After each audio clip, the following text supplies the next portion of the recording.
Berawal dari keinginan untuk memenuhi kebutuhan gizi sang buah hati dan kekhawatiran pada makanan bayi instan yang dijual di pasaran, Nadia Juwit Ayu bersama sang suami Lutfil Hakim memutuskan untuk memulai usaha bubur bayi. Saat itu tetangga di sekitar mereka sangat penasaran melihat anak-anak Nadia selalu lahap setiap diberi bubur bayi buatan Nadia. Mereka pun lalu meminta Nadia membuatkan bubur yang serupa untuk anak-anak mereka. Dan ternyata anak-anak mereka juga suka. Akhirnya dengan modal Rp200.000, Nadia mulai memproduksi bubur bayi sehat berlabel Babyluck dan membuka lapak dekat rumahnya. Tak disangka sambutan konsumen sangat positif. Melihat besarnya potensi dari bisnis bubur bayi ini, Nadia dan Lutfil lantas menawarkan kemitraan pada tahun 2011. Untuk menjadi mitra Babyluck, modal yang diperlukan sebesar Rp15 juta. Dengan modal sebesar itu, mitra bisa mendapatkan booth, alat produksi, alat penjualan, alat masak, dan bahan baku. Bubur bayi Babyluck pun makin dikenal. Tidak hanya kebanjiran konsumen, tapi Nadia pun kebanjiran permintaan kemitraan. Hingga saat ini tercatat sudah 340 mitra yang dimiliki Babyluck. Banyaknya mitra Babyluck yang tersebar di berbagai daerah membuat Nadia harus memutar otak memikirkan cara agar bahan-bahan pembuat bubur bayi bisa sampai ke tangan para mitra tetap dalam keadaan segar, awet, dan tanpa mengurangi kandungan nutrisinya. Akhirnya, Nadia pun merekrut seorang ahli teknologi pangan untuk membuat bahan makanan bayi yang telah melalui sejumlah proses produksi sehingga bisa tetap awet tanpa bahan pengawet. Karena kondisinya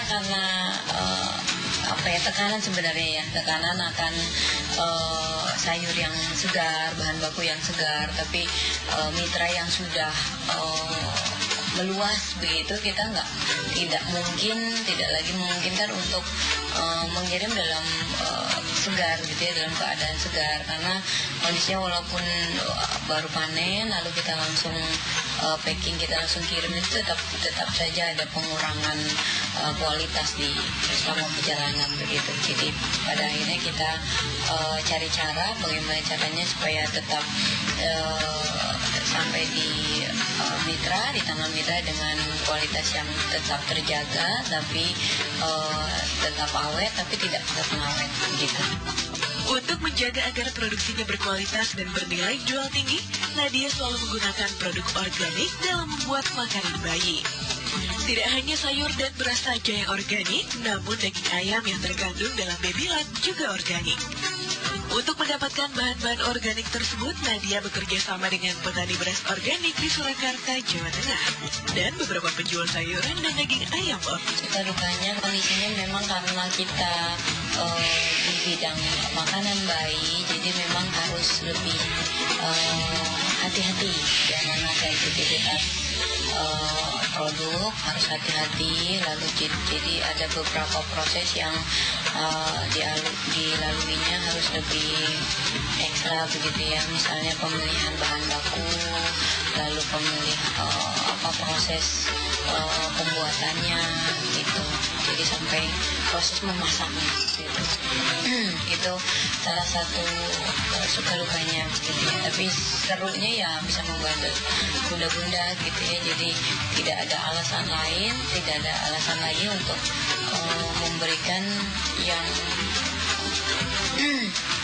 instan atau bukan instannya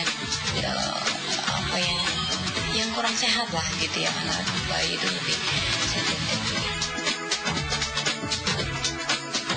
Selain bubur bayi, Babyluck juga memproduksi makanan pendamping ASI lainnya seperti puding dan susu kedelai. Untuk puding, harga jual yang ditawarkan sebesar Rp20.000.